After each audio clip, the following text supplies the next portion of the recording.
A history of friendship.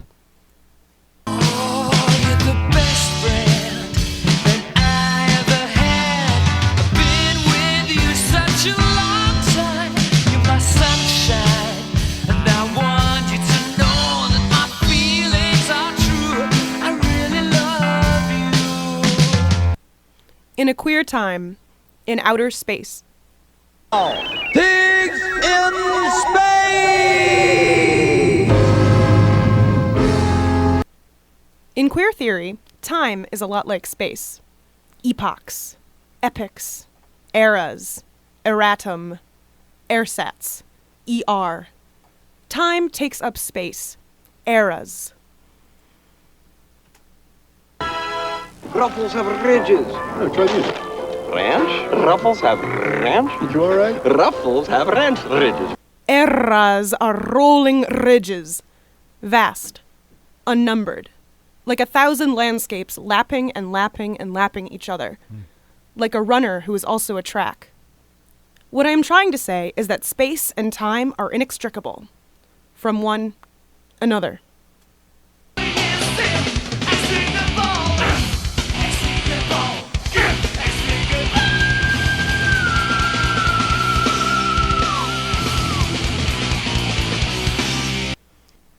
According to Michel Foucault, identity is a useful category insofar as it allows one to arrive at multiple relations.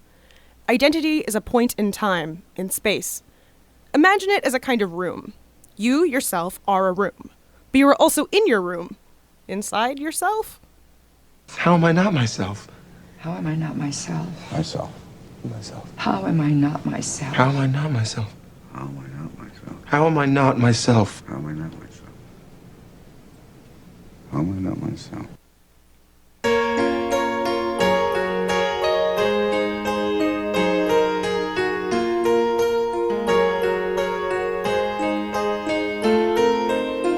I hear the ticking of the clock.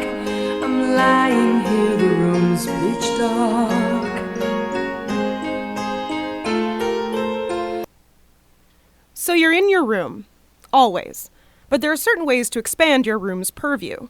Even if you stay in just the one room your whole life, by the time you're 80, you'll look at the room totally differently. Your eyes will have changed. Your perspective. You'll have renovated your closet. Mirrored your mirrors. Upholstered the hosiery. Take me to church. You'll have all kinds of relationships with furniture. Come, sit yourself. Part of the furniture. But while you are always in your room throughout your life, you still exist in time. This is where the trouble starts. You can never hold on to time. She keeps on growing, slipping through my fingers all the time. Now imagine the room as a timescape. Some timescapes have more influence on you than others. The writer Wayne Kestenbaum, for instance, understands his room to be always imbued with the sounds, colors, and sensations of the 1980s. Specifically, the 1980s of New York City. The public and the private are inextricable. Time and space.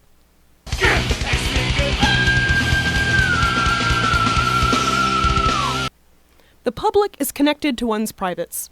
The intrusion of the abject into the everyday. The intrusion of the everyday into the abject. This is the social. You have this social situation which is lovely but also filled sometimes with self-conscious striving and a certain posturing and a claim that we all love each other. But here you let loose something that will isolate you and cause others to scapegoat you as the dirty, infected one. You're actually bringing a bit of good news into the room. You're forcing them to confront their disgust and their aversion. Farting in yoga is just the intrusion into a polite space of one bit of the news of your mortality. We are always necessarily in our own rooms. But like Foucault implies, the only point of a room is to establish connections with other rooms. But to expand is to infect. To be a friend is not always to make a friend, and vice versa. I think we learned this from the 80s. We see the dangers of renovation in 80s movies. Desperately Seeking Susan. Rosanna Arquette needs to know Madonna to save herself from suburban ennui. But by trying to know her, she hurts herself and others. It's supposed to be that love is the most dangerous game, but I think it might be friendship. It's totally fine to be passionately in love. It's extolled, lauded. But to be passionately friendly is just creepy. Hey, if you were a hot dog and you were starving, would you eat yourself? Let's return to time. Queer time, sacred time. Mircea Eliade developed a theory of the eternal return. It's crucial that the Messiah always be on the way. If you come back, you can never come back. The arrival is always deferred. Sacred time is like queer time. Jack Halberstam has an idea of a queer becoming, a constant becoming, the eventual arrival always deferred. What happens to a dream deferred? Maybe we just keep dreaming. Defer, defer, defer. It's the bomb. It's the bomb. I drop bombs like Hiroshima. Everyone has their own 1980s. My grandmother's 1980s is probably the 40s. My father's is the 60s. My mother, if you ever met her, hers might be the 2020s, for all we know. But I believe that there's a certain relationship with the 1980s that all of us have now, in 2015, even if we don't think about it all the time. There are concrete reasons I might give for why this is the case. The AIDS epidemic informing the vaccine controversy of the aughts, Reaganomics informing the nomics of the aughts, Madonna informing the Madonna of the aughts. Life is a mystery. Everyone must stand alone. First you loved me and I let you in. Made me feel like I was born again. I want my MTV, MTV, MTV! AZT break.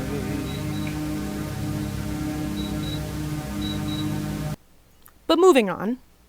Mama, if that's moving up, then I'm moving out. On March 29, 2015, our rooms occupy a mediatized zone, a rhizome, a rise home of a corporate timescape.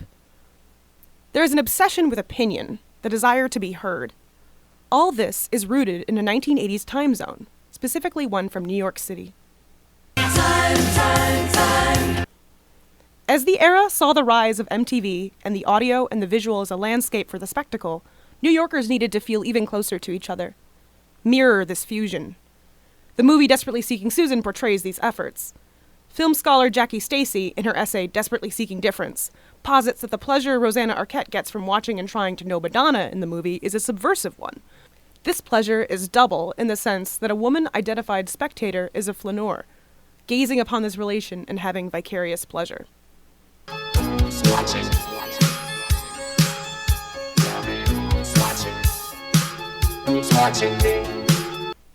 This argument would make sense to me if the characters and the setting in the movie had any relationship to reality. At all. Desire and pleasure, for me, works in terms of some kind of attainability. I will never fuck Madonna, but I will probably fuck a person that exists. Madonna doesn't exist. New York City doesn't exist. Nothing in this movie is real. Aidan Quinn might have blue eyes, but they're certainly not that blue. They're blue in the way that the East River is blue.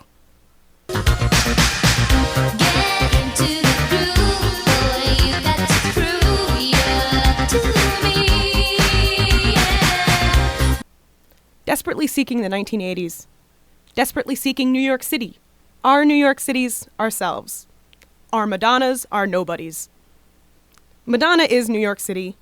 Rosanna Arquette is us. We want to believe that New York City in the 80s exists. We want to believe Madonna exists. We want to believe we can fuck Aidan Quinn. Aidan Quinn wishes he could fuck Aidan Quinn. Desperately Seeking Susan is a monument to a fantasy. It's a lie.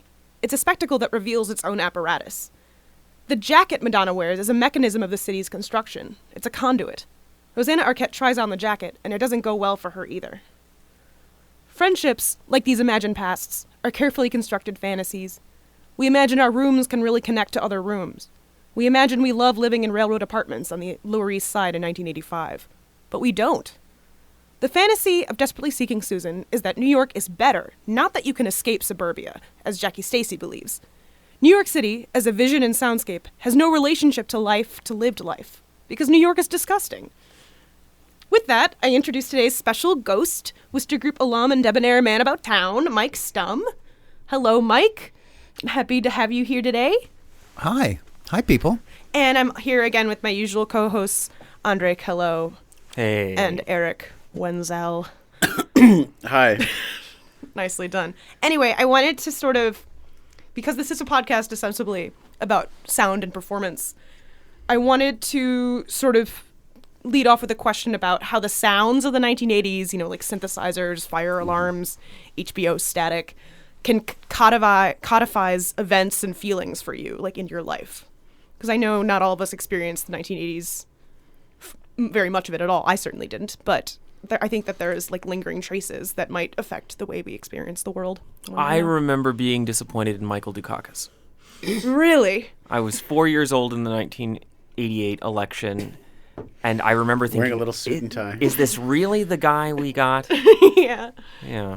That's like your first 1980s moment? That's my earliest memory of the 80s. Do you remember like watching Mike Dukakis on TV, and that's what led you to this? I think I watched voice? at least one of the presidential debates between him and H.W. Bush. Mm-hmm.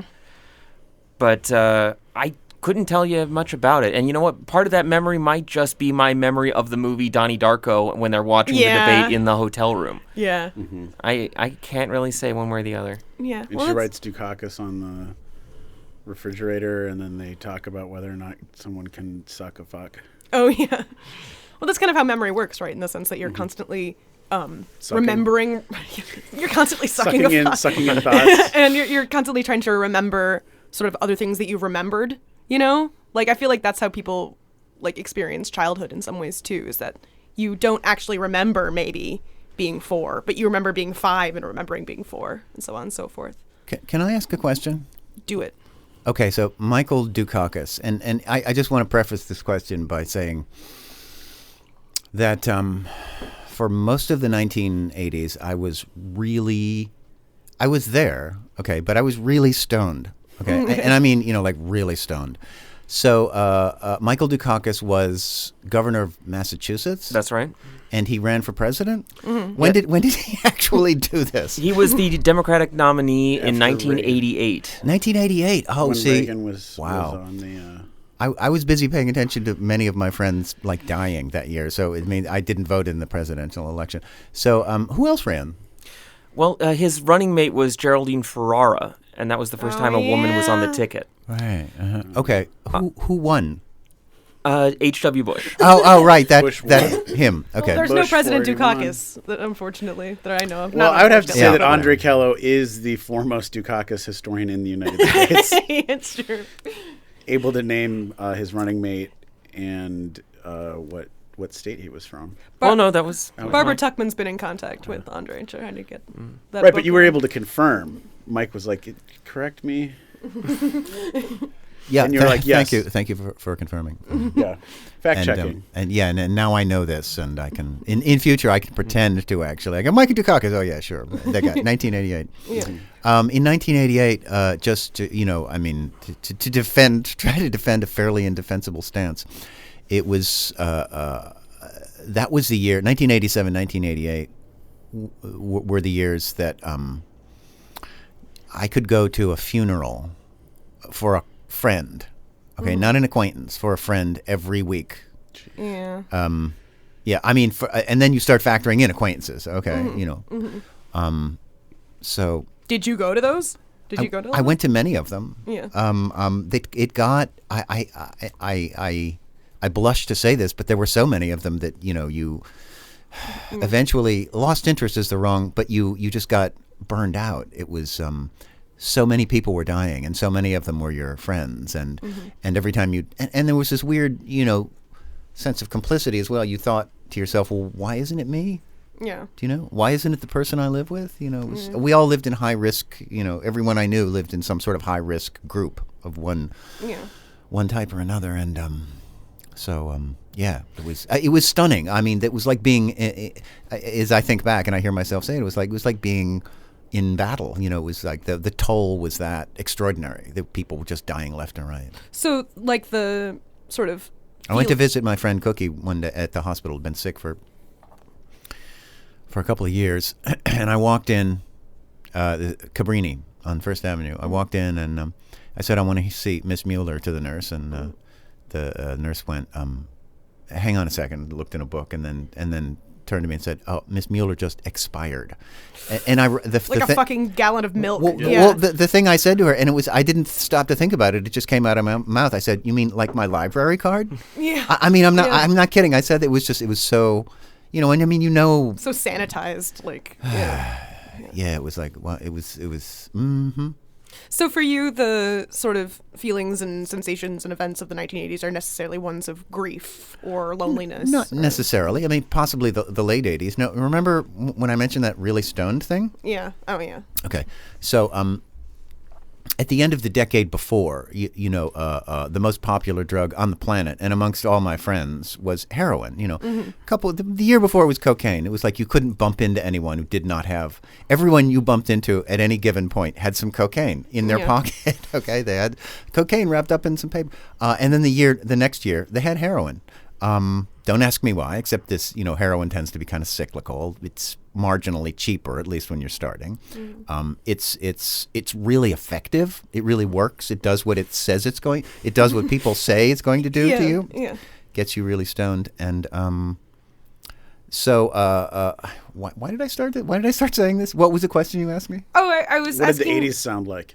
Right, muffled. Muffled, yeah. Well, it was so. If decades tend to bleed into one another, sometimes I think the 1980s didn't really start till like 1985. That was, the 1970s kind of went up to there and then boom. And that's an interesting idea that I've been thinking about lately because I went to see this thing at the Art Institute about the long 18th century and art and furniture in the long 18th century. Mm-hmm. And I didn't know that the 18th century was long. I thought that it was only the 19th. I was like, oh, I guess they're all long. Like, all the centuries can be long. And I was thinking about this in terms of decades, right? Yeah. Like, you can say that 2000s really didn't begin until 9/11, that's or really like, true. And that's sort of like how that works. So I'm interested. I don't even count the So you think the 2000s. 80s started in 85. Why? Here's how I think, and I'll do this as a sort of tone poem. Okay, this it kind of goes like 70s into the 80s goes like this. Okay, and this I'm just speaking from myself and the people I hung around with. Okay, it went like heroin, money.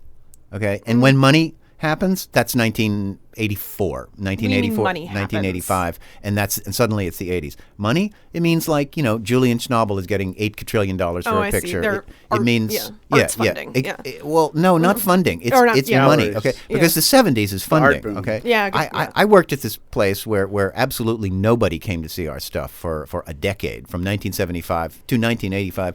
No one liked us. No one came to see us. We had a dancer, the upstairs neighbor, and a kitty cat in our audience. That was like a big audience. Okay? And we existed. Okay, I mean, we shouldn't have been able to make a living, and yet we could. We existed because of unemployment. Hello. Okay, cheap rent control. Hello. Okay, cannot say enough. Tip of the hat to rent control. Yeah, man. Yeah. And city and state and federal funding. Okay, they didn't care what we did. They gave us money, and they did that for everyone. They did that for the Hungarian expatriates Squat Theater, who was the only other theater. That's not true. There were two others, but Squat was one of the only two other theaters that I wanted to work at the time. There were only three places I wanted to work in Which LA. Were the Worcester Group where I worked, Charles Ludlam's Ridiculous Theater. Fantastically subversive stuff. And Squat Theater, the people who would regularly drive like a Volkswagen into their on stage. Okay, they drive a Volkswagen out. They had a theater up on 23rd Street, right next to the Chelsea Hotel, and they did this remarkable stuff. They had the audience was facing, so you'd face the street, and you knew that because there was a window. It used to be an old bakery or something, or deli, and they had a window. They didn't cover up. They have a curtain on it, and they'd pull it. But occasionally they open the curtain, and you're watching the show. It's like the curtain. The window just happens to be like background, and you're not looking at it. And then all of a sudden you look through it, and because a taxi's pulled up outside. Okay, and a guy gets out and his overcoat's on fire, okay? And he pulls a gun out and he starts shooting at another guy down the street, okay? And the other guy starts shooting back at the guy, and then, everybody falls dead. The poor taxi driver hasn't the faintest idea what's going on, because he's a real taxi driver, okay? Which means he U-turns illegally and, like, screeches out of the... And that sort of stuff used to happen, Squat used to do that sort of... They also lived in that theater, okay? They really put their money where their mouth was. They didn't make any... They only made the normal... Yeah, but funding... the state and the city and the government would give them money to do this ridiculously irresponsible stuff, So there was money, but there was no law and order. Oh, hello, New York City. There was and that was the wonderful thing about the wonderful thing was it was a city that nobody wanted to go to. The rest of America wished it would fall into the ocean. So you don't agree with what I said in the monologue about New York City being a terrible place? Wait. Or this idea that it was a terrible New York City in the 80s was in some ways like vital and wonderful and amazing. I'm saying that, yes, but it was also a shithole. It was nobody with nobody reasoning through like, oh, well, where should I live in America? Living in Chicago or St. Louis would go like, I just can't wait to like pick up and move to New York City. The only people who wanted to come were people who knew that, it was cheap. They could do whatever they wanted. Okay. There were entire years where you did not set foot above 14th Street. Okay. Yeah. Your world revolved around CBGBs and, the place you worked, which was hopefully somewhere below 14th Street. Yeah. Okay. With any luck, you worked at CBGB's, okay? So you could like go there and work there. But it's not like this. It was not a romantic place in the way that people talk about. Well, depends on what you call romance. A whole bunch of people dying in the mid '80s. Thought it was real romantic in 1975. It's like if we wanted, there's numerous ways to define romance. It's frankly, it was very romantic. I thought so. It's this weird. Look at it this way. It was we used to say to people. So they'd say, "Where do you live?" And we go, "Well, we live on this small island off America." Yeah. And hey, guess what? That's romantic. It's romantic both in like a Treasure Island way, okay? Yeah, it's romantic in the sense that you get to create like a sort of alternative family structure that's you are actively involved in building a life for yourself through this community of people, and I think that's pretty romantic. Yeah. Let me try to amplify that heroin money. Mm-hmm. Part of what happened in the 1970s was that a whole bunch of people, and here again we have to take our hats off to the to the kids at CBGB's, okay, mm-hmm. Because punk rock as it existed in the mid 70s in New York City was the jumping off point for even people who didn't know it was there. It was like, 'cause genius comes in waves. Mm-hmm. And it doesn't, people 3 blocks away can like be doing stuff and not really know what's going on over on the Bowery, but somehow it's everything, flows back and forth. There was this wonderful sort of flow, but at any rate, it's the thing that became really, suddenly I think the penny that dropped for everybody was like, whoa, if I want to, I can be someone else. This was the message in the mid 1970s. I can be whoever I want. I can wear whatever I want. I can call myself whatever I want. I can do whatever I want because it really doesn't cost that much, and it's like the investment is small, and the nobody even thought about the rewards. It was like rewards wasn't the point. It wasn't money. It wasn't fame. It was just the ability to do stuff that you thought was kind of cool and not have a bunch of people march in the door and go, hey, you can't do that. Yeah. So CBGB's became this sort of like rock and roll high school, mm-hmm. and then rock and roll college and then rock and roll graduate school. And here's what happened. Here's where the 1980s, effectively, because why I go like heroin, money. Money stops this stuff, okay? Because money implies a moneyed class. Suddenly in this classless system, okay, this genuine democracy that was being invented, in below 14th Street in New York City, enter the spectator. Okay, mm-hmm. and I remember sitting at the bar at CBGB's one day, and like some people with furs and spandex walked in, and I turned to the guy next to me. I said, "Who were they? Clearly they didn't belong there." I said, "Who are they?" And the fellow looked and he went, "Oh, spectators." Okay, and gawkers, this is what happens. People with money come. Okay, and suddenly everything is for sale, because people aren't foolish, and heroin costs money. Mm-hmm. Okay, so all of a sudden, and when the money appeared, a lot of money appeared. Yeah. Okay, I mean it's no accident that the 1980s invents an artist like Jeff Koons, who can honestly, and very straightforwardly say to you, yes, my art is money. Okay, my art is not only about money; it is money. That's my art. Yeah, it's creating, and that necessarily involves a New York City context because, like anything else, it's invention. It's the ability to do what you want. And not be impeded by other beings. It was it was a remarkable petri dish. It was this social laboratory that appeared to have no consequences. Yeah. Everything was so cheap it may as well have been free. I have this really sort of troubled thought process when I think about New York City as like this place where people go to reinvent themselves and escape, because I think, or the idea it was ever the cheap place to go. Well, that's crazy to me. Hello, rent control. Yeah. Goodbye, rent control. Yeah. Right. And because I think that there's this really dangerous idea that, and I understand good why. Dangerous or bad dangerous? Hear me out. Okay. Let me finish my thought. It's a bad dangerous idea where like you have you think that you're from some small town and no one understands you and you feel really alone. So New York becomes this place where you can escape that.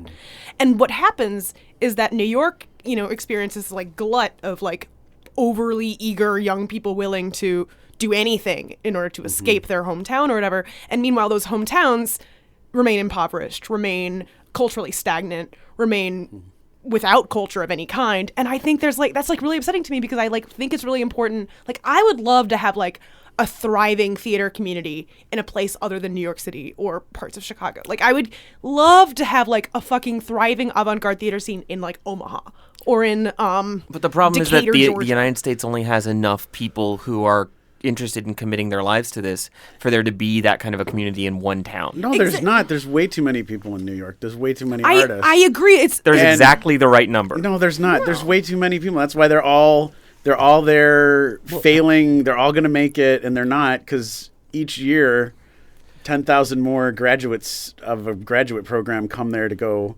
be an artist or whatever because they've seen the Martin Scorsese films and the Desperately Seeking Susan and the all that. Look around the room. We're here in Chicago. To the best of my knowledge, graduate school. It's. I didn't get into CUNY. I don't think I didn't get into CUNY.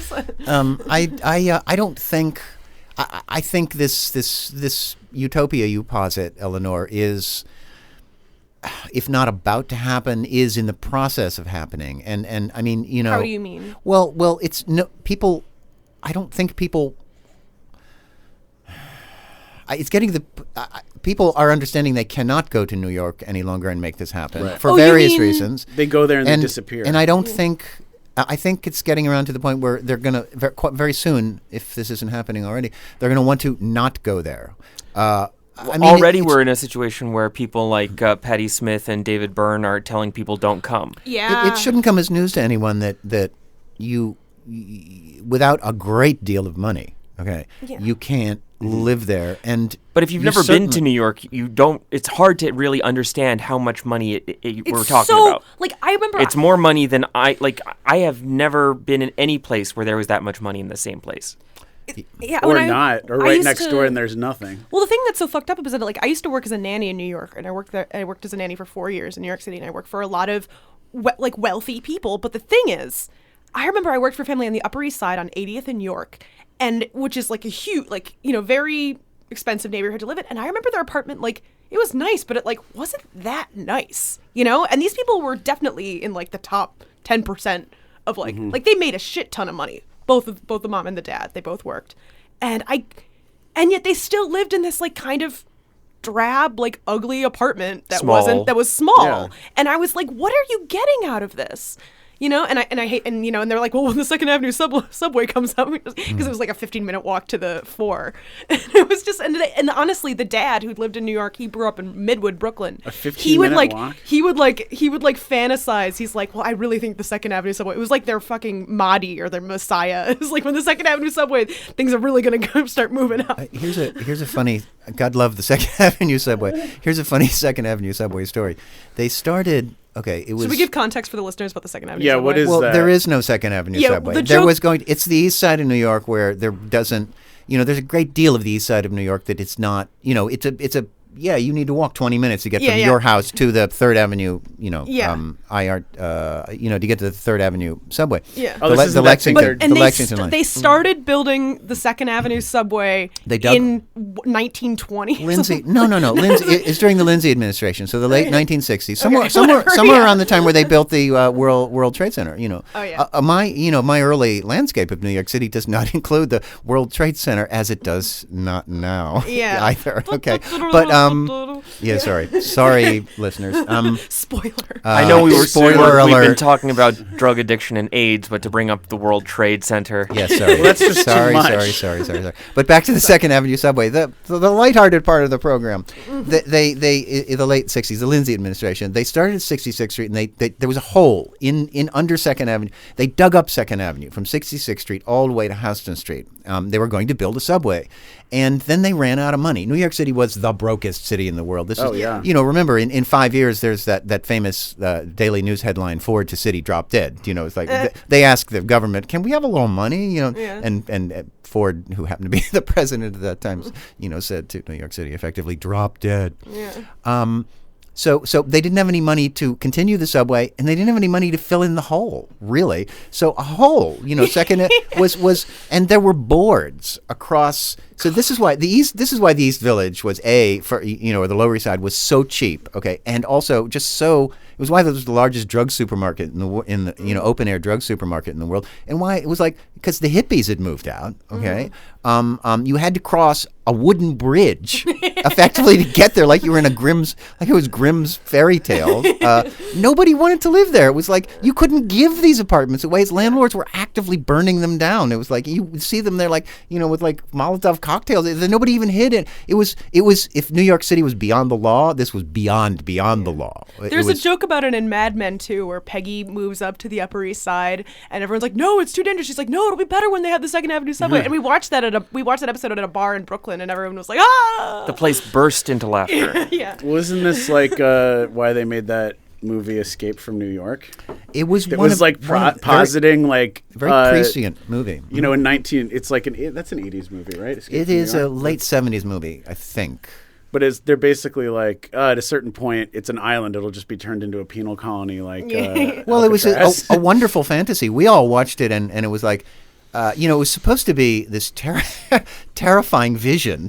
It bore an incredible resemblance to our nightlife. Okay, in 1978, 1979, and frankly, looked fun as hell. Well, there were a lot of films that were made in the 70s and 80s about New York that were they were like fantasy films about New York, like what New York felt like, what it could be, like The Muppets Take Manhattan, right? Like that's still that dream of that Star is Born kind of dream. And Joan Didion had said that California was the stage for the playing out of the subconscious mind, the fantasies of America, right? California, the state of California? Yeah, but then it seemed like that shifted.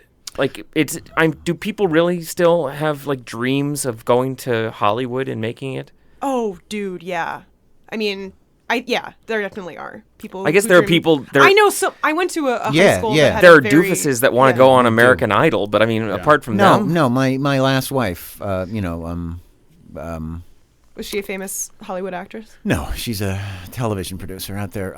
She here's this one thing we used to say about amphetamine in Manhattan. We used to say it makes nice people mean and mean people evil.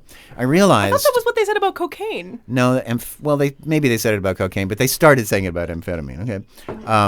I realized when I went to Los Angeles that you could easily say that about Los Angeles as well. It makes nice people mean and mean people Why evil. do you say Los Angeles that way? I don't know, and I do switch back and forth. Okay, I mean, sorry, it's indefensible. I know. Okay. I'll take myself to task for it later. Los Angeles later. It was lots of people both say it and said it like that. Okay, I'm it's sorry like, to interrupt you. I grew up with people saying that. So okay. But and also people from the East Coast tend to say that I get it. as well. It's like nuclear. That is not like nuclear. You almost something like that. It is. But I knew this. So my last wife, I married her in New York, and she was a nice girl with a mean streak. Okay, and we got to Los Angeles, and after a year, I realized that I was living with this a mean girl with an evil streak. Okay, and in fact, shit. it was not. It's. I mean, Los But Angeles. you were clean at this point, were you? Yeah. Yeah. So you're just like you're living with this person. Well, it's like this is what I watched show business. I watched show business because show business out there is rapacious. They should have a little sign as you drive into the city that says "Check Soul" here, and it just it takes it asks you a question as you enter the profession out there. It's like it says, "What will you do? For the things that I can give you?" Okay, and will you do? And then it presents you with feasibilities, and it doesn't. And if you don't do them, it goes, "Hey, it's okay. There's someone else who will." Wait, I'm sorry for clarification. This is LA in the 90s. LA in the aught thousands. Oh, okay. So this is just okay, but they've been saying that stuff about LA. The only for difference forever. between that and New York is that New York isn't like sunny and pretty, but it seems like those are a lot of sort of I things think I people was are meaner really. in New York. In New York, you don't have to have a car.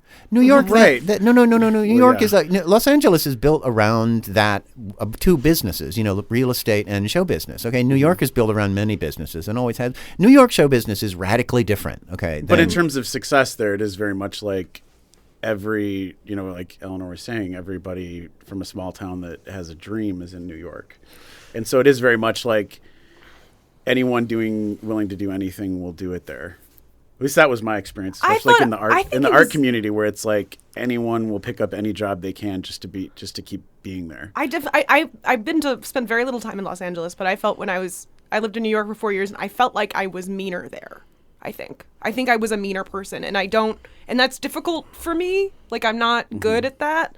But I think I got better at it, and that's something I didn't want to improve on. Whereas I was in LA for a little bit, and I was just like, I was like, I can understand. I felt like it was very vapid. You didn't like the convertible. Well, because I hate the sun, actually. That's why I don't like LA. I'm not even kidding. I know. That like long afternoon shadow that always makes me think of LA just from like movies set there in like the California land. I just hate that. That's like the worst time of day in summer for me is that like that feeling the long and that's shadow as the sun LA. going down. I'm like I feel like I'm in LA. That unburnished sky. You know, See, I love the desert, so I think the desert clouds. is like a magical, mystical place because I think the thing I like about the desert is how there's so much life there if you know where to look for it. It's like the secret world, I think. Like I don't know. I think that's Maybe really that's neat. like LA. There are good people. You just have to know which. I don't know. There's not a ton of Gila monsters left in LA, though. Right? Yeah, that's true. You're not going to find a whole lot of scorpions on La Cienega. It's interesting though how quickly this conversation turned to Los Angeles, though. Yeah, Los Angeles and New York. What is it with those two And I don't places? think they're the opposites of each other, though. Either. I think they're both irrelevant now. Yeah, because fuck the coast. Well, because places can't offer anything anymore. Right. Because there's because like what to like if you have the dream of one day doing the thing. I agree. What's stopping you now from creating whatever it is you want to create with all the tech? Like, well, this was the reason part of why I left New York or gave up trying to make it in New York. Because I mean, particularly in the arts, there's this talk of like artists for anyone or it can happen anywhere or whatever. But then there's this like underline of like, as long as it's New York or LA. And I was just like, what? Yeah. Like, I really hate the idea. Like, I am not, maybe that's the mainstream art world or the successful art world, but my idea of art doesn't include the fact that like it can only happen in 2 cities in a country of how many people do we have? 300 million or something? It's almost 325 now. Yeah, then I'm like, no, fuck that. There are a lot of great places in this country, and it can happen anywhere. And I think to that point, it can't happen anywhere, but it can happen more than 2 places. I like the idea that like there's something really responsible to me, or like, and also kind of beautiful to this commitment to cultivating the community that you're from and making it the world you want that to be. I think obviously not everyone can do that. It is kind of a privilege to be able to do that, but I think it's a privilege worth considering on occasion. Well, it's not necessarily privilege because you find yourself there and you might not be able to leave it. So you're like, this is where I find that's home. true. Well, no, I'm sorry. I meant the choice. I think making the choice, even if you could move to LA or New York, to stay and like make St. Louis a better place is noble. I think the world we're living in. What is I'm trying to say? The world we're living in. What is it I'm trying to say? Big idea. I mean, what we're learning, what these cities are, what economics is Economics. economics is telling us is that is that these places is that New York as that cultural center no longer exists. I mean, no one with a brain, can be thinking to themselves, God, Jesus, I wish I just have to get to New York so I can make some art. Do you know? Yeah. I mean, and that hasn't happened for some time. Because it doesn't matter if you're making the art in Brooklyn or if you're making it in Boise, Idaho. You're putting it on the same internet that everybody else has access to. I think people are beginning to understand that. And I mean, forget the internet for a second, although that, of course, I think is fantastically important to what we understand as like dissemination is like how I mean one of the reasons you went to New York was because you had something to show people and you wanted to see stuff that other people had to show you, and you just don't have to do that any longer. I mean, that lie that like, no man, it's like you have to be in the room, just doesn't exist because the notion of the room no longer exists. Well, we are our own rooms, and also it's and we are our own rooms as you pointed out. So I'm beginning to think that people who are smart, and there are lots of people who are smart, are thinking, well, we just won't go there. I don't know where they are going or whether they're going to stay at home in Tulsa, Oklahoma, or Baton Rouge, but they're not. They're going to stop if they haven't already. They're going to stop going to New York. And no one with a brain goes to Los Angeles. Okay, I just got to say this right now. They now. go as a trip. Like particularly in the arts, you like everyone. Yeah, like I go to New York. If you look at like the 300 solo shows in Chelsea, how many of them are from not even not New York, but they're from other countries and other continents. But that's where you do your show. Yeah, that makes so you go. But you don't need to live there. Yeah. Yeah. I think this notion of this is the only place to have shows is changing too. Oh yeah. The instant it becomes, I mean, genuinely unfriendly. It's already really unfriendly, but the instant it becomes genuinely unfriendly, well, those galleries will be redundant. It's like they'll cease to exist. I mean, to Mike's point though about how you don't need to be in those places, you don't need to live there anymore. Or I think it's interesting to me, at least, probably, I don't know, that I didn't start this podcast until I moved to Chicago and back to Chicago. And I think it's because, as I was saying earlier about that like glut of art, that Eric and I were talking about, like there's like too many cooks, too many artists, too many people making work that I felt like I was like, well, who needs my voice? Like whatever, like who cares what I have to say? And Andre was always pressuring me to do something. And I was like, and it's interesting to me that as soon as I get back home, I'm like all of a sudden comfortable. Well, because it also gives you like headspace. Yeah, I'm not constantly like, and also wishing physically I were dead. A room like this room that we're in. We could never have a room like this. You guys don't even, the listeners. This room right now, is something. four people are recording a podcast in here, and if this were New York City, 4 people would be living in here. Yeah. Yeah. I mean, I just want to say, I had to. And it's quiet outside. I had to go to work. I went to work maybe once or twice a week, per like every 2 weeks, and I could pay my rent. Do you know? I mean, it was I had rent. Humble brag. I had rent in the double digits. Do you know? Yeah. Okay, so and you kind of get a sense of that in Desperately Seeking Susan, where Patricia Arquette's job appears to be earning $20 a night as a magician's assistant.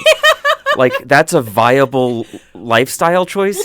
That's how you're earning money? That is an overarching theme in a lot of those 80s New York movies, because do you remember watching that movie, The Slaves of New York, where Bernadette Peters was like a hat maker? Right. And she's like, I'm moving to New York. Steve Buscemi eventually buys like a hat, and that just changes her life. And she's like, someone bought one of my hats. And it's absurd. Like, everyone has these like bizarre jobs that you could never... Only in New York. Well, here, let me just to go back to what I was... One thing I was saying before was that this is where, the 1980s is still making 1970s movies. Oh, okay. Oh, so you think that's more okay? Yes, because it's that when you speak of the fantasy, and you're right, it is by the time Slaves of New York comes out or Desperately Seeking Susan. So what an inappropriate name, by the way. Those people are not slaves. Tama Janowitz. She had I believe she had a newspaper column called Slaves of New York. I think. Oh, I can't remember. She wrote for Details or some. And there we go. Details. There's talk about here's the 1980s appears with something like Details. Okay. A magazine chronicling the types of socks that people are wearing at the Mud Club. Do you know what I mean? Okay. Oh, visible only at 4 a.m. Jesus Christ, It's like, and this is a magazine that actually makes money. Okay, Yeah. or or so many things were funded by people with money, and you didn't know. Like Danceteria was owned by this fella named Rudolph. Nobody even knew his last name. Okay, Rudolph Arnheim. and Rudolph clearly had a lot of money, enough money to keep a nightclub open for like It was Giuliani. It was Rudy Giuliani. Giuliani ran Danceteria. Well, he had a big 3 gin years. blossom. His nose was real red. But it's like, yes, Slaves of New York is in the same way that, remember that. Oh, never mind. Yeah, it's thinking in terms of 1970s, even though it's in the 1980s. That's when Bernadette Peters is like, I'm a hat maker. You know, I mean, because I make hats. In It's what I do. 1975, it's called you could go and work at the Barbizon Hotel for Women 2 nights a week, you know, and go home and make hats, you know, 18 days a week. You know what I mean? It's Yeah. like, and still pay your rent and still have enough money to buy. There's been a lot of talk lately about, mostly me. Saying Andre's been talking a lot about There's been a lot of chatter. I've been boring people to death lately with these ideas about what the economy will look like in the future. Post-scarcity society. You know, when we have fewer jobs and we have to come up with a way of dealing with this that doesn't involve creating new jobs, right? So if there has already been a functional, highly productive place in America where people were not working 40 hours a week, but were still living in a way that made them happy, then is this not a model that we can examine for our potential future? Well, was this like 40-hour work week where people were pulling their hair out? Was it always only just like a momentary blip that made people miserable? Well, I think it's definitely true that there are like fewer jobs, like 40-hour a week jobs. But I find it interesting. Like everybody I know is a freelancer. But this is to my point. I think that I'm going to make is that I see like people on Etsy trying to make like a little bit of extra cash by like, Jesus. look at these hangers I made out of dandelions, and it's like look at these earrings I made out of hangers. Yeah, look at these hangers I made out of earrings.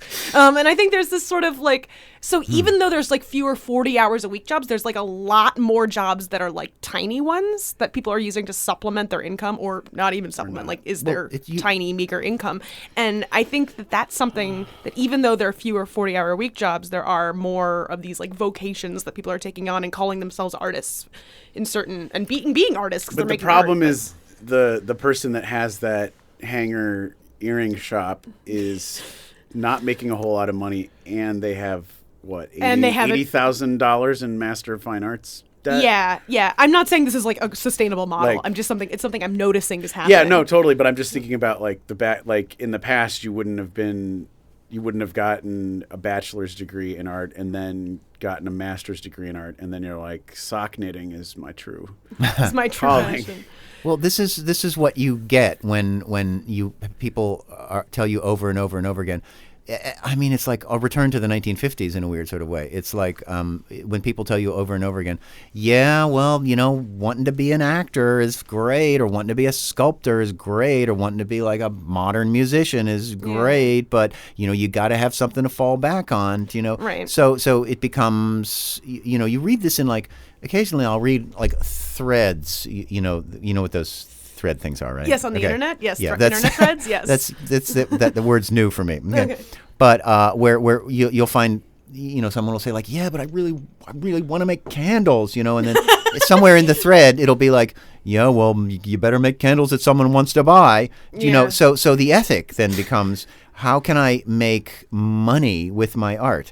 I'll just use those two words, punk rock, again. Okay. Yeah. I mean, can you imagine a world that wanted punk rock in 1974? I can't. Okay. Yeah. I mean, the only thing punk rock had going for it was, that shitty like wasn't bar disco. downtown where the 5 people who liked it could come to see it. If you had to actually like sell it as you were playing it, it wouldn't have happened. Okay. Yeah. I mean, if the Wooster Group had to sell the stuff they made initially, as they were making it, it never would have happened. I mean, it wouldn't have happened. There's But so many they're things that are pretty great limiting. at selling stuff nowadays. Well, yes, yeah. because Liz is, among other things, God bless her, of one of the shrewdest producers I know. I mean, who knew? Okay, I mean, she learned how to do this. It's like she's one of the shrewdest. Yeah, it's a large part of she's our a producer, relationship now with the 80s, I think, at least my relationship, is seeing people who at the time built a brand for themselves as being struggling, independent, adventurous, confrontational, transgressive artists who, like people like Marina Abramović, who've now become these international figures who make a ton of money by capitalizing on their reputation. Yeah. What about Madonna? And an imagined past or a real past. Well, Madonna was capitalizing as the second she got there. Right, but that's what Desperately Seeking Susan is There is about. no difference actually between Madonna and Marina Abramović. That's Yeah, an that makes sense. excellent point. And we can't come down on Marina for conducting herself like Madonna, nor can we come down on Madonna for conducting herself like Marina. Well, hey, no, if I were Marina Abramović, I would be cashing in too. I like money as much as anybody. That is untrue. But Yeah. That is a patently false. Patently? Yes, it's Yes. patently false. If I hate money so much, how come I got so much of it? Well, I mean, I think that Touche. the reason that I have a hard time with people like Marina Abramović is because I hate it when people do the same thing over and over again, and then, like... Unless that's their bit.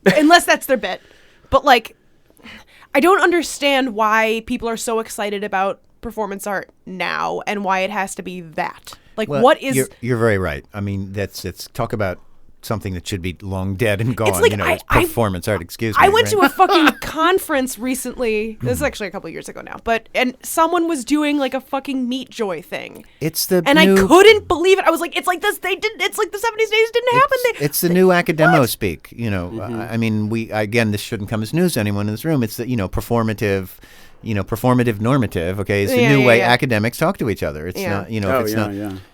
So that's how I talk to myself. It's a traceable lineage. Until that goes away, yes, performance art is going to be with us. It's sad, Yeah. But see, here's what. Well, the best performance art is stand-up comedy now. Anyway. Here's what's kind of here. Maybe this is worth examining. New York City doesn't really go bad, okay, as a place where like cool, fun stuff happens, okay, until sometime like the 1980s really kills it. It like puts an arrow through the heart. I mean, think about it. Okay, the 20s. Okay, and that little theater movement, modern Martha Graham. Okay, the 30s. Okay, it weathers the Mercury Theater. It's like the group theater. Okay, the 40s abstract expressionism starts to happen. Okay, the beats start to happen. 50s, beatniks. Okay, and 60s the giant hippie collectives. And hippies. Just hip. And still New York City just doesn't go bad. It doesn't like make itself unacceptable or it doesn't make these people unwelcome. Okay, but at no point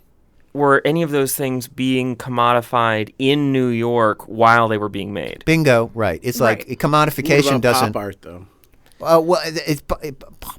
What about pop art though? Yeah, actually, what's your question? What's the question about I would pop say art? that Warhol would be the exception to that of it being commodified as it was made. Well, here's the like, weird. I am commodity. Here's the weird thing about he was shit poor at commodifying it though. He wasn't poor. He wasn't poor at it. Here's what I think Andy did to subvert the very pay lots of money for my stuff is that every time people started paying too much money for it, he'd switch. He'd say, I'm not a painter anymore. I'm a movie maker. I don't make movies anymore. I'm a rock and roll record producer. I'm not a movie maker anymore. I run a magazine. He was a genius, at subverting, even though he fell over money. People threw money at him and he kept trying to dodge it, saying, I don't, I'll take this much money, but please stop, enough. I don't do that anymore. I make movies, I mean, and each time the stuff got more and more dangerous, and more and more like I swear, you won't be able to look into this and find, you won't be able to commodify this, go ahead, commodify the Velvet Underground, go ahead, commodify these 8mm movies I'm making. Yeah, the commodified drag queens. The films that he made and the music that he produced Mm. and the kind of books and the art that he was making, it seemed like it really got to a point where people were willing to move to New York and start doing exactly the same thing in a large way until the 90s. Yeah. Here, how did Warhol not ruin the '60s? I think part of it is the conflation of the hippies around, just in that the hippies, did a great job of taking, of colonizing New York in their own image and likeness, and then killing themselves. Okay, Right. Amphetamine deaths were like no joke, and then the heroin lemmings thing, and then moving away to the country, moving away to Woodstock, and which left New York City barren. I mean, that's one of the reasons the East Village was barren. The hippies were all gone.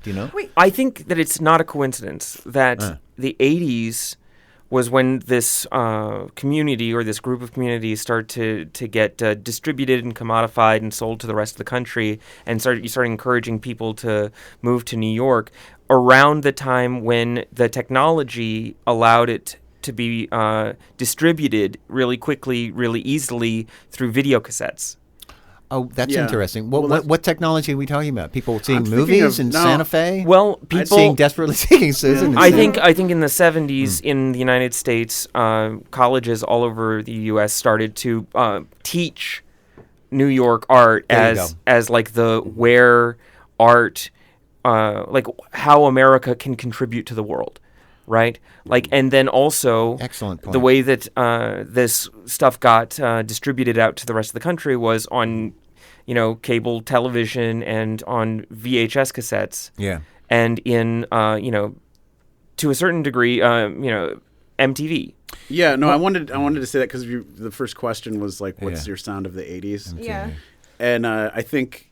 What also we hear this room tone, like for me, it is the audio cassette. It's that beige, the Dolby Hiss. Yeah, the Dolby Hiss with the DGC logo from David Geffen, and the way everything smoothly fades in and out, and singles, and like riding around the car listening to like whatever my sisters had on because they were older. The 80s was also the beginning of corporate radio and the mass standardization. Well, in the way that you can't think of I can't think of 80s songs without the MTV video that corresponded. Like if you listen to just the song, to me, it's like sort of like not actually. Yeah, it's listening to the song. It's like whenever I remember trying to watch a Disney movie that had been put onto DVD, and I was like horrified. I was like, this is not Aladdin. Where's the white noise? I think the sound of the 80s for me is the HBO static sound.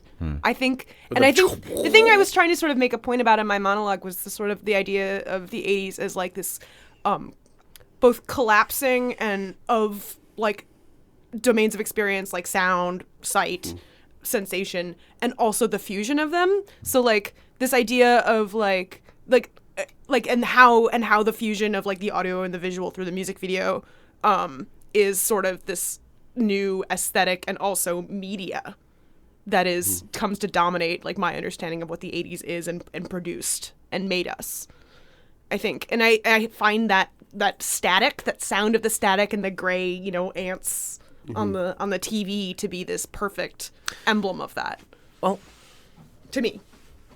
Yeah. Yes, Andre? I was thinking that there's another thing, which is that people started going to college. Mm-hmm. In the 70s, it was actually started in the late 60s. It had been pretty static for like 100 years. Mm-hmm. Do you mean women started going to college? Well, no. Women and men. I know what he's saying. It was about 20% of people in the United States, men, 20% of men in the United States would go to get a college degree. Right. And then in the 60s, there started to be financial resources made available to people in the United States that made it possible. And also the economy was shifting over from manufacturing into a service-based economy where you were more likely to find rewarding work with a degree. You weren't learning a trade necessarily. Right. Yeah. So now, also the war, don't forget the war offered you an incentive to go to college as well. Right. And the number of wars. There's World War II and then the Korean War and then Vietnam, and so there are people coming back from Vietnam and going to college. Well, I don't think. And these people go to college, and in college they learn that New York City is where art is. The GI Bill came out of World War II, though, right? That they weren't get go to World War II and then get a college degree. Go they fight were more in the like Second War. they had to write the It was GI a Bill. little bit They had easier to write sell World War II to people. You know? No, they had to write was- the GI Bill after World War II. It was a cool reward. It was like, okay, you guys came back, and some of you with one leg and all that sort of stuff. Here's some stuff. Here's a reward. Here's a house. You can go to college for free, and you could go anywhere. This is actually you could go to Oxford. The Do you know what birth I of mean? the MFA as it currently exists as a professional degree, because before World War II, the studio art MFA was almost entirely earned by women who were learning how to be teachers in secondary school. Right. And then after the war, there were all these people that had this GI Bill money, and so they decided to go to college and study art because they were interested in art, and that's how all these men started getting into MFA programs. Right. And it became this thing about I want to be Jackson Pollock, or I want to be Andy Warhol, and that the degree that you get for that is the MFA, and that was Which ironically, I don't think either of them have. I think Andy might. No, have Andy bachelor doesn't. degree. Yeah, he has a bachelor's from But Carnegie. like Pollock, he's got a degree in America. Yeah. So Andre, what I hear you positing is, a couple Education of is statements bad. ago.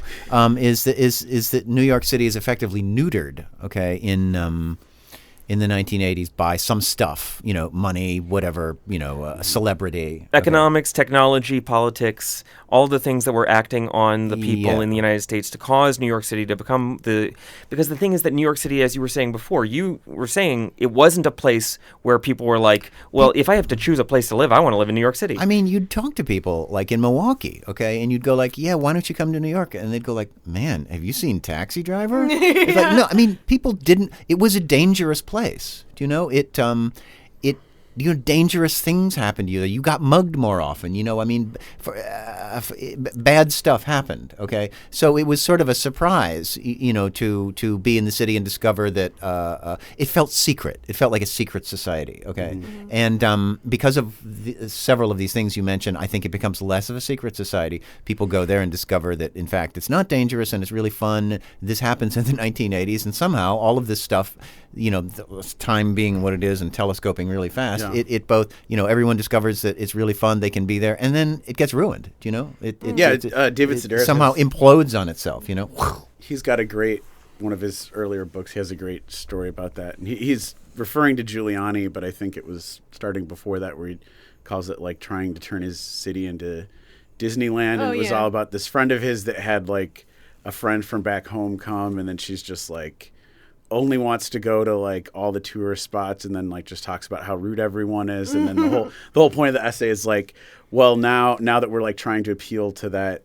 kind of crowd, it's like we can't be our usual like bitchy selves because it's like they're expecting this certain type of service industry that they get everywhere else in America, and they want this like the warping of the New Yorker. Yeah. Well, it's the same thing that happens anywhere in the world when the primary economy becomes tourism. Right. When you start having to sell your Self. very existence to everyone on Earth.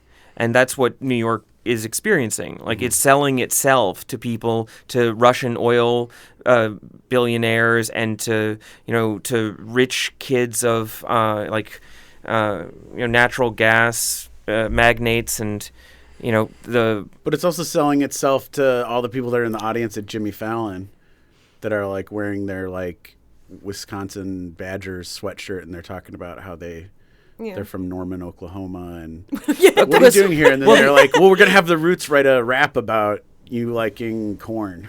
Well, the other thing though is that if you do end up getting a college education, it changes the things that you like.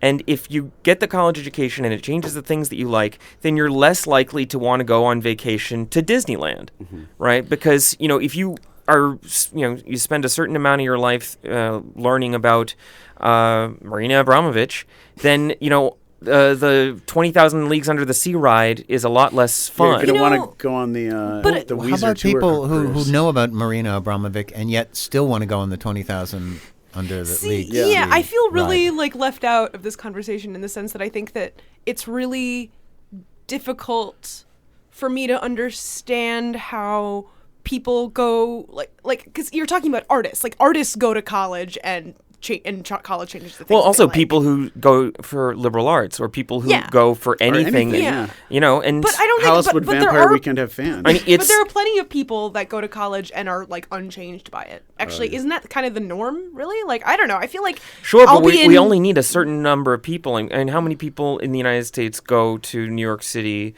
as a vacation or tourist spot each year? It's not every single human being in the country. It's certainly not every college graduate. But even if it's just 1%, that's more than enough Dude, there's to plenty destroy New York City. Watch Jimmy Fallon live. There are plenty of college No, or not I don't want to watch Jimmy uneducated Fallon live. people that go to New York. Like, I mean, you've been to Times Square. No, Yeah. you don't, because you were living there, so you never went to Times Square. I know. I used to work in Times Square. But yeah, I mean, that's totally. I mean, it doesn't matter what level of education you have. That actually, New York and going to Times Square to be there for New Year's or whatever, or to be in the Jimmy Fallon audience is the same exact thing as saying, well, last year we took the family to Disneyland. This year we're going to New York. But Disneyland is the problem with it as a vacation spot is that you get there and there are rides. Yeah, New York has a subway. Right, God, and what a ride it is. You can take the ferry out to the Lady Liberty. But what is the appeal of a ride? Like, say, I don't know, a roller coaster, right? There are roller coasters in pretty much like every state in the United States, right? There are theme parks that you can visit where you can go on big rides at Carowinds or Six Flags or whatever. And so it doesn't really, like, anything that can be reproduced is reproduced. Mm-hmm. Right? And the only things that become valuable are those things which are not infinitely reproducible. And this is the post-scarcity issue regarding culture. We are at a post-scarcity space culture-wise where you can have a water park like in Unbreakable Kimmy Schmidt. You can have 6 water parks in Nowheresville, Indiana, and all of a sudden it's impossible, no matter how much money you have, to create a place that actually appeals to people unless you have cultural capital.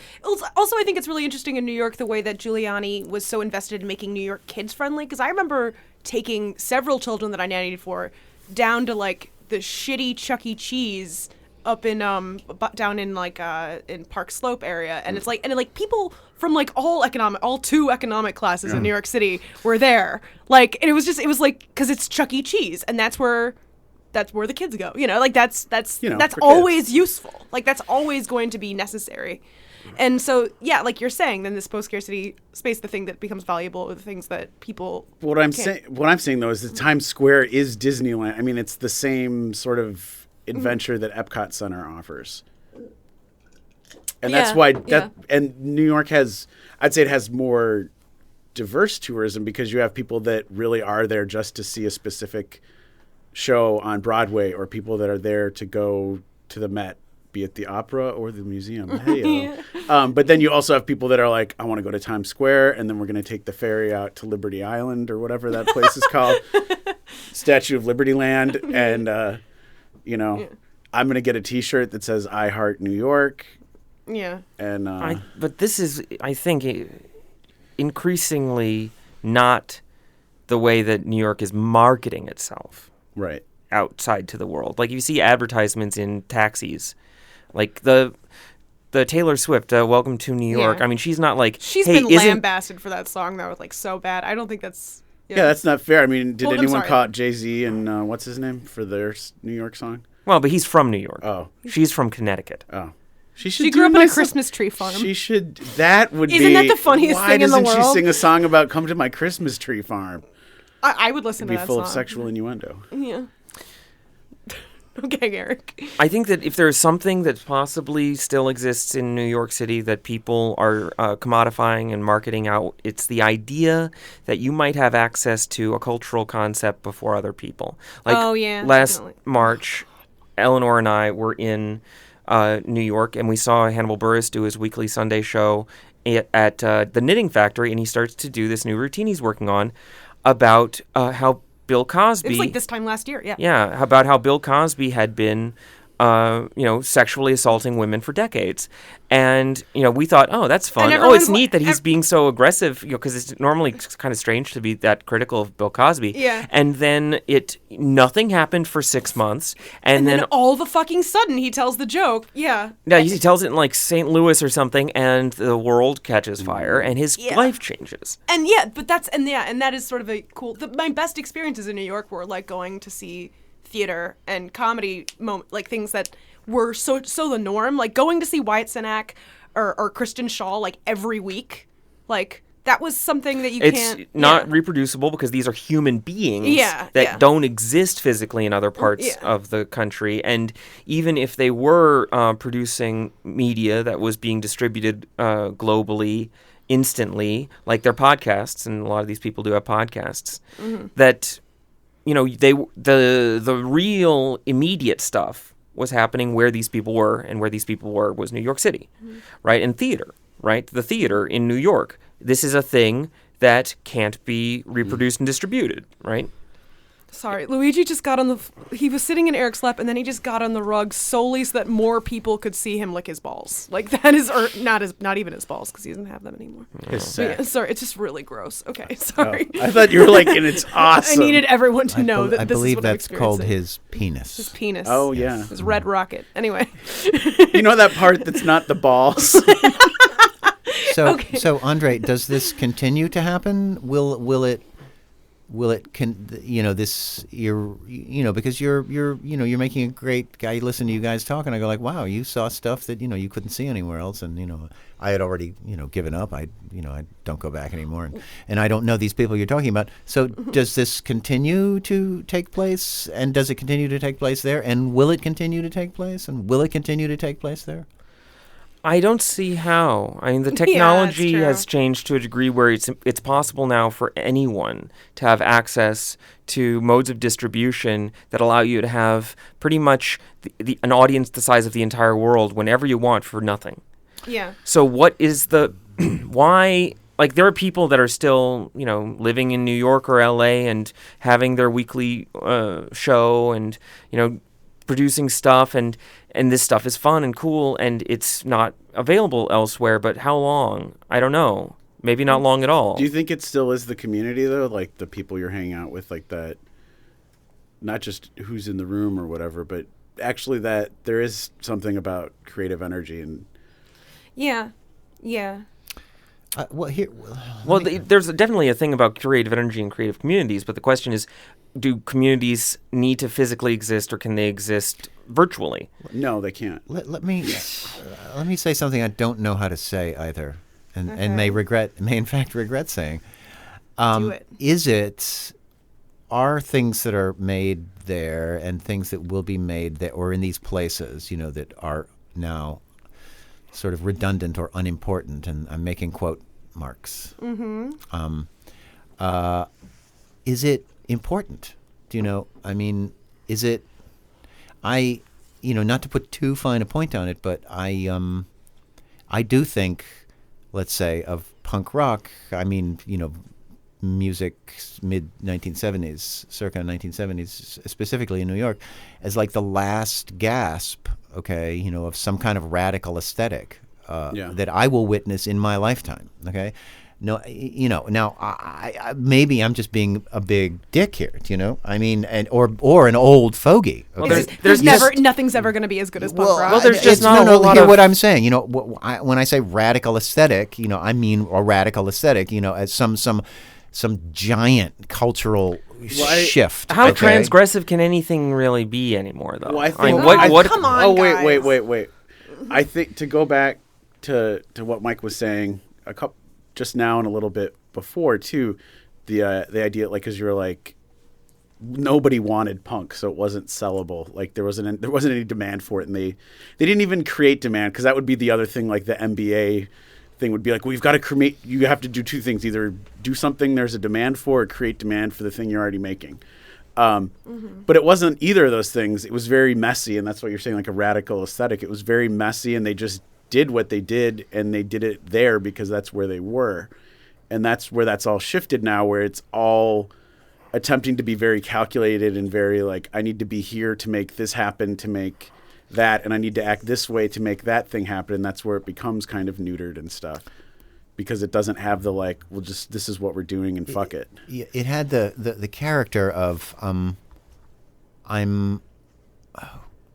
words have just sort of deserted me. But you're right. It was so divorced from the notion of demand or selling or this needs to be made because somebody has expressed an interest in it. But that's the way that independent film is now. Like nobody wants any of these movies. Oh well, wait a minute. I have an opinion about independent film. But the floor recognizes Eleanor. I am raising my Eleanor hand right Russell. now. I think though that one radical thing that has happened that has changed the way that people make art is something that we've been sort of alluding to throughout this whole conversation, which is to say, technology is. Like, if you have a fucking internet connection and you have the equipment, you can start a fucking podcast. Like, you can do that. Excellent like, you point. don't need... And I mean, yeah, at the same time, it's very similar, I think, to this sort of, like, scrappy, everyone working together to put on a big show, But it's not... I like this idea of, like, making art not being a big show. Like, making a thing, making work doesn't have to be a big deal. It doesn't have to be, like, a radical paradigm shift. It can just be a thing that makes you closer to your friends. But when you lower the stakes, and the stakes are certainly lower now than they've ever been, then the result is... Are you serious? What the fuck does that even mean? I feel like...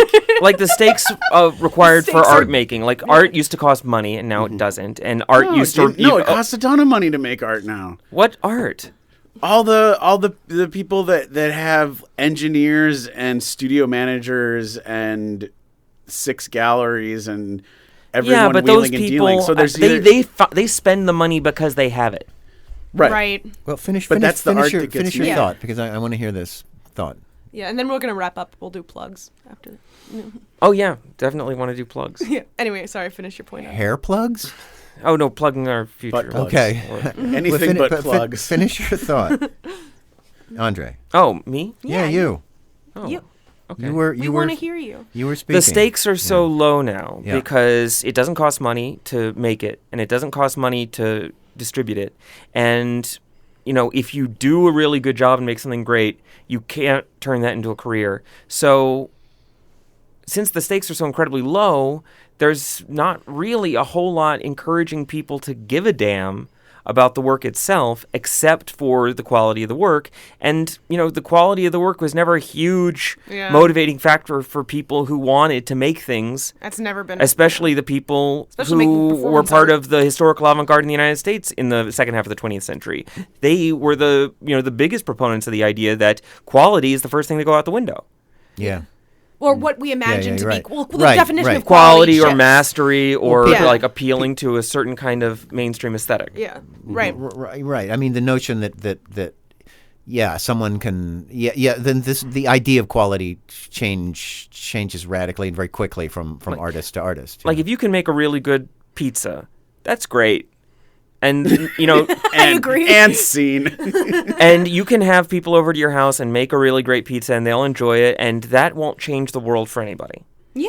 But It'll that change might the world for the people that ate that pizza. Exactly. But that's what art is now. It's a thing that you make in your house with your friends that they enjoy that day, and maybe you show a picture of what you did on social media, but it no longer has the stakes that make it necessary for it to be culturally important. Fascinating. What an interesting theory. I like this a lot. Okay, so what does that make? Well, you've just radically changed the definition of art. What art is. Do you know? Well, I think also that there's this... I think that's always been true, though, for performance. I think that live performance has always been about that idea. So just to be clear, we're not talking about the YouTuber that then gets a talk show on E! But the thing is that the YouTuber who gets the talk show is like 1% as important to people as the thing that went viral that made them famous in the first place. Right. Okay. So it's never like the way that art can possibly change people's lives is so much easier and so much smaller than it has ever been. Yeah. It's somewhere. It's.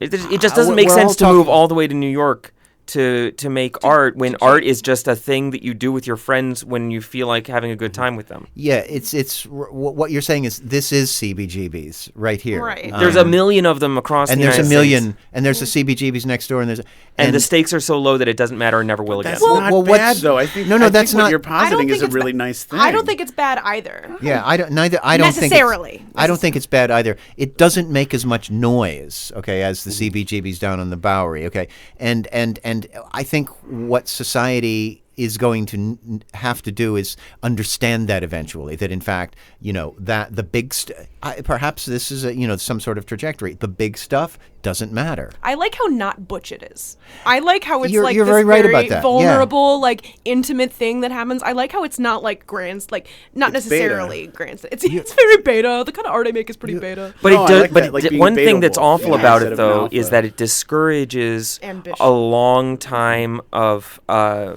critical awareness of the work, right? It discourages you from getting 1,000 people across the world to spend their lives studying this thing that you made. Because there's so much of it? Because the stakes are so low for each individual work that it doesn't make... There's not going to be, there were only a few people in New York City in the 40s making abstract expressionist paintings. Right. Eric is probably better qualified to talk about this subject, but... Anybody who was one of making them. abstract. All right, so... If it were possible for a person with a PhD in art history to know everything about 1940s New York abstract expressionist paintings, then every single one of those paintings mattered. I think I don't. And now it's so impossible that there's no way that it will ever. No individual works will ever matter again. Well, here is this radical shift in what art is. Then here's the new definition. Art is the cosmos. I think my problem with this, I agree with everything you're saying, Andre, except I think framing it in terms of the stakes being high or not is not 100% appropriate or accurate, because I think that they're like, not everyone, even like the latter part of the 20th century, like avant-garde artists weren't always necessarily trying to change the world insofar as it's making a political statement. I think what a lot of these artists are trying to do is change themselves. Yeah. And this idea of self-transformation and like, whether that's like understood as like an apotheosis or as just like a radical examination of the self. And that I think is still happening in these like little interior little theaters sort of that is the world now in this art making, in this new art milieu or art world. Doesn't its not being everywhere make that rarity valuable? Wait, what do you say mean? that a different way, Eric? I didn't Rephrase. understand. Well, whether the fact that it is, it's a small group of people in their apartment or whatever having this particular moment that's special. It's our most meta episode. And shared, Yeah. Doesn't that make it rarer in that sense, because it's not something done to be exclusive, but it's also not meant to be inclusive. It's a thing that happens with a particular group of people at a specific It's personal time. and it's social. It's personal and social. It's the collapsing of the public and private. And that makes it valuable to me. That makes it valuable because it's not... It's also the destruction of the society of the spectacle, because when spectacular images are no longer being constructed and distributed, then people are constructing their own mediated lives based on the media that they build and distribute for themselves. Yeah. I'm gonna make one final point, and then I'm gonna move on to plugs. I'm gonna say, unless Mike wants to say something. No, I want to hear what you say about hair plugs. I really do. All right. I think that the thing that's most attractive to me about this new art process is that, like I was saying earlier about the collapsing of the public and private, is like this way of like it, and there's like this real friendship and intimacy and vulnerability, and it's this ways that are all like sort of like. My lifelong journey is to understand the relationship, like what constitutes performance in terms of like being alone and how we are alone in public. Like being alone in public to me seems this really important experience that I had living in New York and living in Chicago and living in the world. And I think New York as a city, particularly in the 1980s, I tried to sort of get that in my monologue, is a really great petri dish, as Mike's term was, for this experience of being alone in public. And I think it foreshadowed what we're talking about today in terms of how art making has changed in these smaller communities. So with that thought, let's move on to plugs. I will start because I want to wish My 3-year-old nephew Foster, who's definitely not listening to this, he's probably asleep by now. Happy birthday, because today is his birthday. I love you very much. I hope you get all the trains that you want. All right, so that's my plug. Andre, do you have any plug? Oh, sure, yeah. Today is the 29th of March, 2015, so it's 30 years since Desperately Seeking Susan was released to the day, which is nice. Which was an accident, a beautiful, happy accident. But also on May 11th of 2015, my movie, my first feature, Christmas on Earth, Joe Renono's Yuletide Log and Other Fruitcakes, will be premiering at Videology in Brooklyn. I'll be flying to New York City for the premiere. So if you want to meet me or Jess Barbagallo, who I wrote and directed the film with, or any of the cast or crew, I think all 36 of us are probably going to go to this screening. So you can come and get anything you want signed. Get a signature tattooed. It makes a great Christmas gift. You mean like where they sign you and then the tattoo artist tattoos over the thing they wrote on your arm? Oh yeah. Right, yeah. No, Eric knows that. Eric's gotten these all over his body. Yeah. Just everybody he's ever met. Well, just all over my breast. Yeah. And this is free, so feel free to come in and and have all of the nachos and hot dogs that you want. Their nachos are pretty good. Yeah. Yeah. This through the local filmmakers showcase at Videology, which is every Monday. So it's on May 11th at 9 p.m. Mm-hmm. All right. Mike, do you have anything that you would like to hawk or plug? I didn't know that there was a plug section, but I'm sorry. It's okay. I my friend Jessica Chalmers has works on paper up at a restaurant called Birchwood on North Avenue. Mm-hmm. Is it an avenue? North Avenue. North Avenue. Well, I know it's no Bob Fosse Way, okay, or Saul Bellow Boulevard, but on North Avenue, Birchwood, and you should go see them if you will, and possibly you can buy them. They're cheap, It's their works on paper. You can hang them on a wall. And my friend Donna in Tulsa, Oklahoma. By the way, here's a plug: Tulsa, Oklahoma. Okay. Cool. My mom is cool from town, man. A lot of snakes, but it's a cool town. And my friend Donna's mom, both Donna and her mom live in Tulsa, Oklahoma, are having a birthday for her mom, her 75th birthday next week, the 1st of April, April Fool's Day. So there's a plug in there somewhere. I'm not sure where it is, but it's there somewhere. And it's over to you, Eric. Go for it. So if you want to be in one of those conversations that are special and unique, the show I curated called Documentia is closing next Saturday, April 4th at Gallery Sidecar in Hammond, That's a good Indiana. show. I saw it. Oh, did it get... It got reviewed in New City. Mm-hmm. So check that out. And also there's going to be a gallery talk with myself and some of the artists. What? Yeah, at 3 p.m. Mm-hmm. I think the website is gallerysidecar.com. Mm-hmm. 3 p.m. on what day? Saturday, April 4th. So nice. if you Google Gallery Sidecar Hammond. Now, April 4th is Dumb Old Saturday, right? April 4th is also my other nephew Soren's first birthday. Okay. So what better way to celebrate it than talking about art? What's good? What is it? Good Old Saturday? Dumb Old Saturday. Because it's the Saturday between Good Friday and Easter Sunday. How funny, dumb old Saturday. Stupid Saturday. Because of the chair I'm sitting on and the fact that my microphone is hooked to the chair, I just realized that I can do this. Oh, I love it. That was good. Like J. Arthur Rank. Okay. Okay. And we will close out with a monologue from Luigi.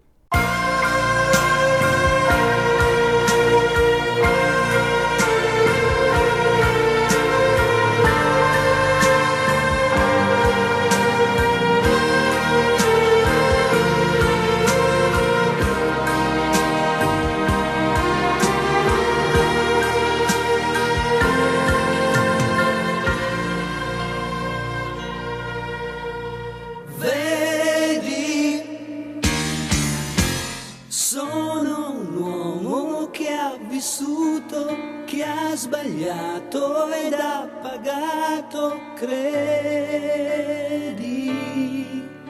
sul mio viso un po' segnato, leggi che cos'è il mio passato,